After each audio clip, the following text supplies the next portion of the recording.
President Trump, sir, your message to the people of Ukraine as world leaders gather here today.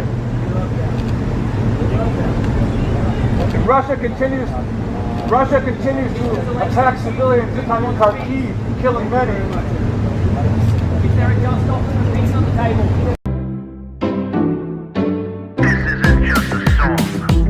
Illuminati is a thing you need to watch out for. They want to depopulate and slave us so much more. World domination, I'll get into that later. I'm hardcore, fierce and sexy. You're just a hater. You deserve the ridicule because you're an absolute zero. I'm the keeper of the chalice, a rock and roll hero. I'm not an idiot nobody listens to, because I'm not a failure in life like you. Let's talk about Bill Gates and the mark of the beast and the orgies in the streets at the Catholic feasts and Bill and Hillary's human trafficking ring. And George Soros got the money to pay for everything. Socialism is for losers, working for the devil. Chumps that can't fight, they ain't on my level. It takes an evil one to try to debunk and doubt it, so I'd rather die than stop talking about it. Watch out, watch out, watch out, watch out. Watch out for the Illuminati. Watch out, watch out, watch out, watch out. Watch out for the Illuminati. Watch out, watch out, watch out, watch out. Watch out for the Illuminati. Watch out for the Illuminati.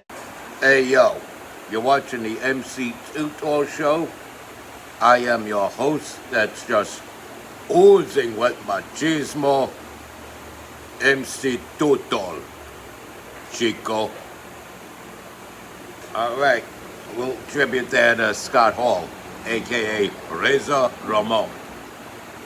But we're going to talk about somebody other than Razor Ramon right now. It's Vladimir Zelenskyy, who flew into the United States to visit Donald Trump.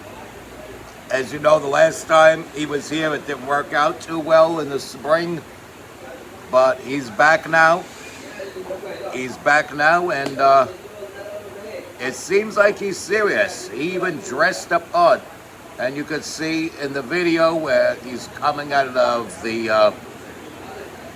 SUV, Trump is actually complimenting him, not necessarily on his choice of attire, but the fact that he took the time to dress the part.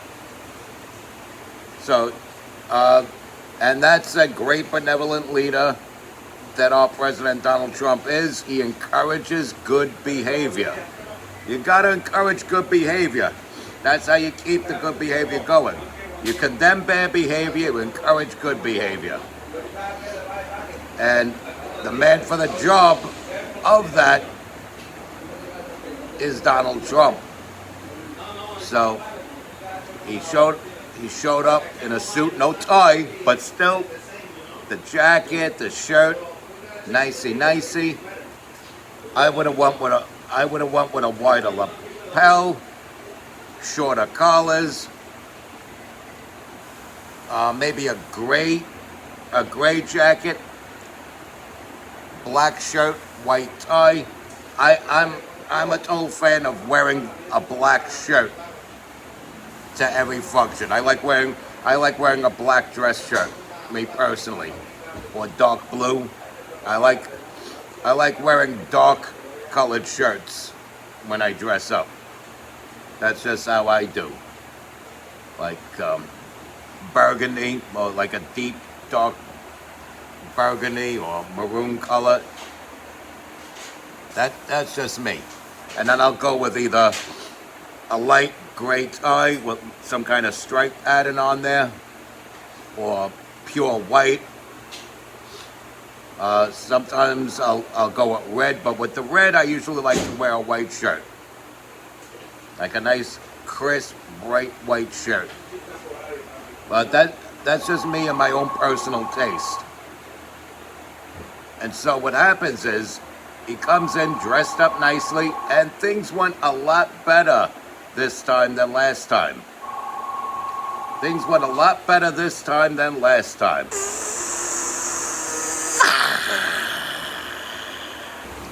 And so I think it's going well because Zelensky's finally seeing that the Democrats in America have taken him for a ride. They souped him up, propped him up, psyched him up, and made him think that he could fight the big bad bully Russia.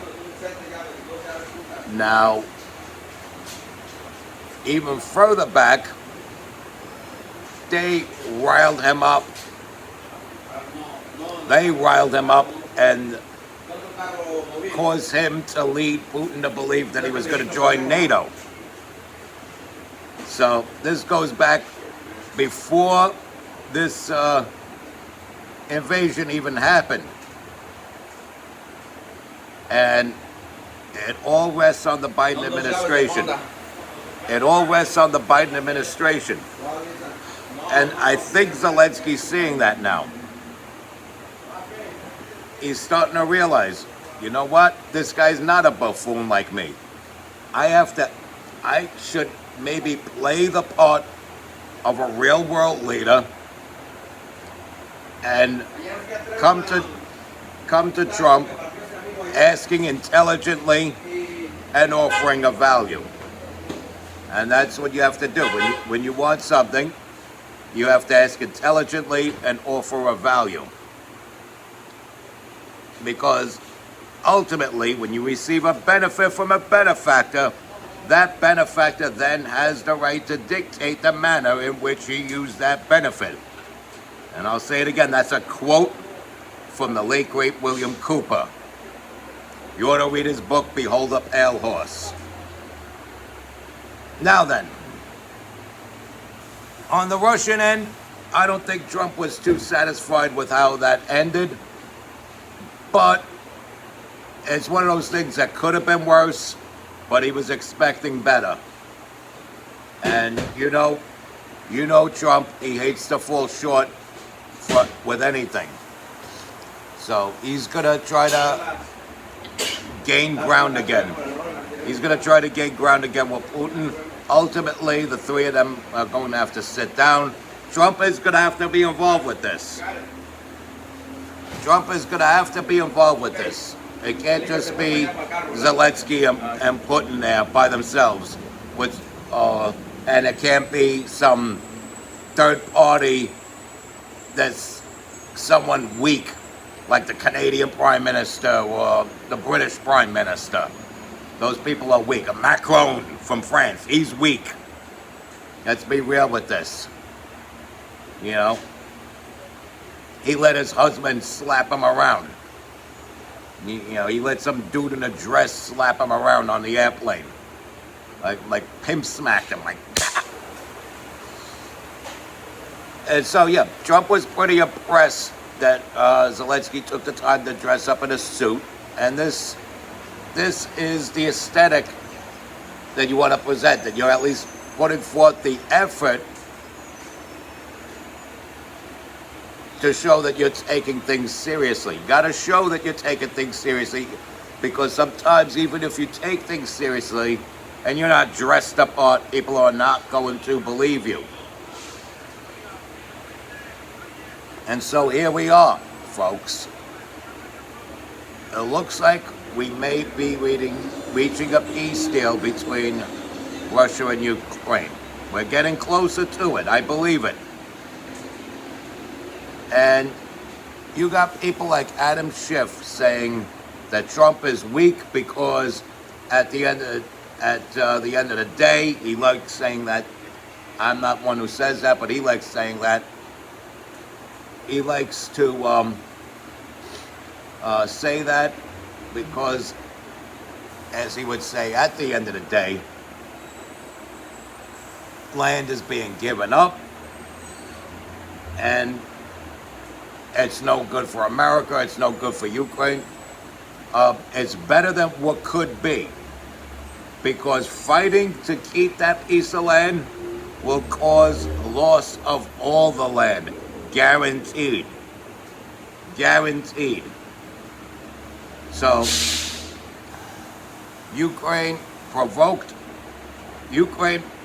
not Ukraine, but the UN and the Biden administration provoked Russia to attack Ukraine while leaving Ukraine vulnerable for that attack. just so they could fund a never-ending war. They usually call these things forever wars or endless wars, like Iraq, like what Vietnam was. You know, these wars that go on because the military-industrial complex needs their money. They're going for the bag, and so let's keep a war going. Hey, hey, hey! Let's start a war and keep it going forever and ever and ever. And cause animosity between people of different countries. You might not like their leader, but, you know, you gotta understand that the people in these countries are victims of propaganda and circumstance, just like in the West. And so, the military-industrial complex hates Donald Trump. And the current face of that military-industrial complex is John Bolton. He's a warmongering son of a bitch bastard who was actually part of the Trump administration at one time, during Trump's last go-around. And he despises Trump, and he will say anything to discredit Trump, even if it puts national security at risk and puts the image of the whole entire country at risk. This guy is a grifter and a fraud. And a total snake in the grass, and a major, major, major snowflake. You know, he's not a tough military strategist. He's just a snowflake. Let's never forget that. He's a pampered, prissy, Nepo baby with a salt and pepper mustache. And we must never, ever forget that about John Bolton. And so, giving up land saves lives. Okay? And yeah, if there's some kind of land swap going on, maybe Ukraine will gain some southern Russian territory. It is possible. Maybe Ukraine can finally join NATO with the sacrifice of that piece of land. But there was an agreement made with Yeltsin that wouldn't happen. There was an agreement made with Gorbachev when it was still the Soviet Union that wouldn't happen. And you have the Biden administration to thank for the mess that exists in Ukraine. This was Biden's war. And yes, Trump would be dead to rights to walk away from this and say, this is Biden's war, this is Biden's problem, I'm president now, let me concentrate on things within our borders and shores. And he'd be dead to rights to say that, and there wouldn't be a damn thing Zelenskyy or Putin could do about it. But he's stepping in to bring about some world peace and take another step towards world peace. The United States was not involved in any new wars during Trump's last presidency. And coming into this presidency, he inherited Biden's war. And he's stepping in to fix another mess created by Joe Biden. A mess that would not have been had election fraud not been committed. As we all know, Joe Biden did not win that 2020 election fairly and freely. But we're here now, so we don't have to we don't have to dwell on that. We can make mention of it every now and again, and we should rightfully make mention of it every now and again. But we shouldn't have whole entire daily conversations about it. But remember that it happened. And now, Zelenskyy is saying to Trump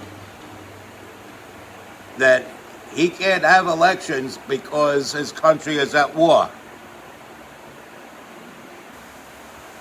So Trump made a little joke with him.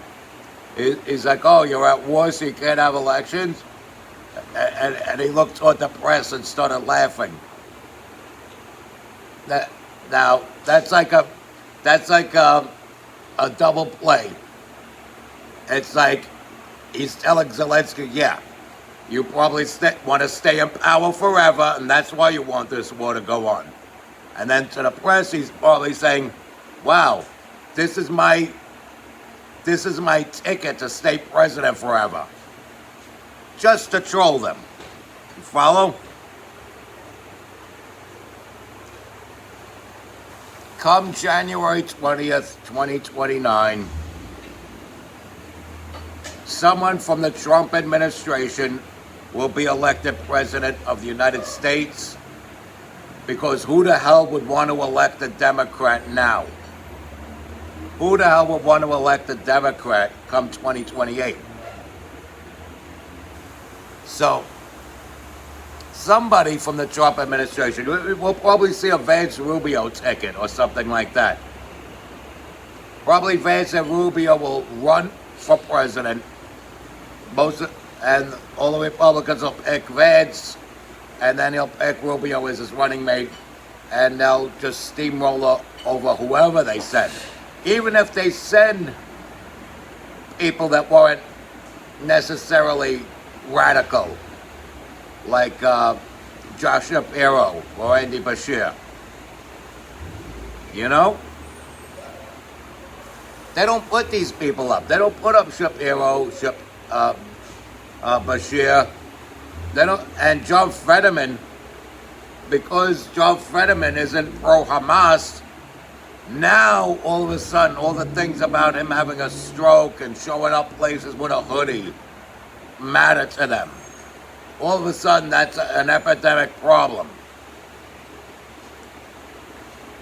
Because these guys love to nitpick. When they don't get their way, then the shortcomings matter. When it comes to the people they want to get their way from. And so, I think we're getting closer and closer to peace in the continent of Europe going east.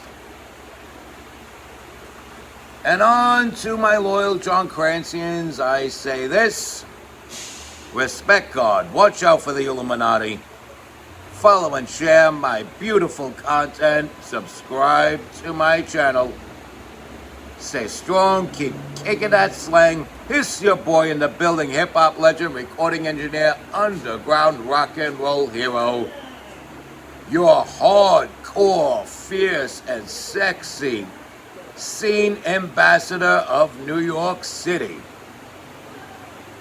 MC Too Tall. Be good.